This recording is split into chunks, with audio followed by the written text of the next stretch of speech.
আসসালামু আলাইকুম সবাইকে।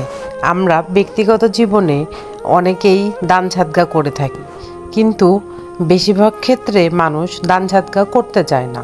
দান সাদকা না করলেও কিভাবে মানুষ জাহান্নামে যেতে পারে দেখে নিন আজকের ভিডিওতে।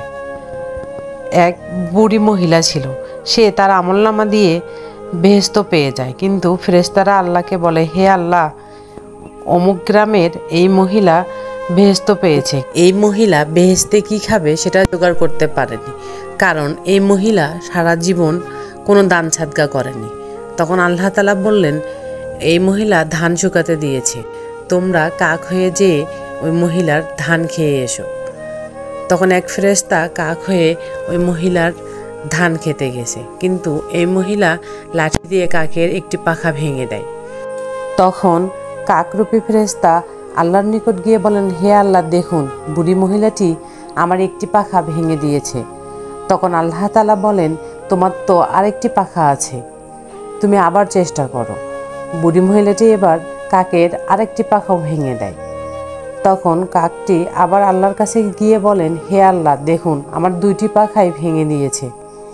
তখন আল্লাহ তাআলা বলেন, তোমার তো দুইটি পা আছে, তুমি আবার চেষ্টা করে দেখো।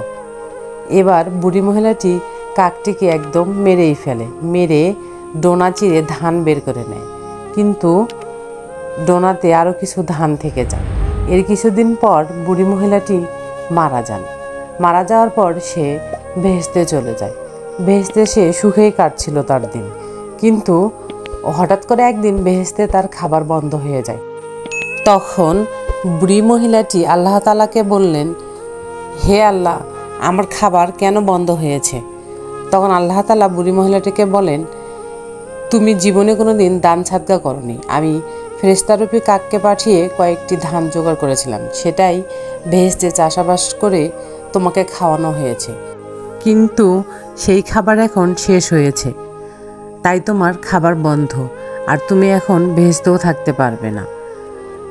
তাই আসুন আমরা বেশি বেশি দান সাদকা করি, যেন আমাদের পরিণতি এই বুড়ি মহিলার মতো না হয়। দেখা হবে নেক্সট কোনো ভিডিওতে। ততক্ষণ পর্যন্ত সবাই ভালো থাকবেন, সুস্থ থাকবেন। আল্লাহ হাফেজ সবাইকে।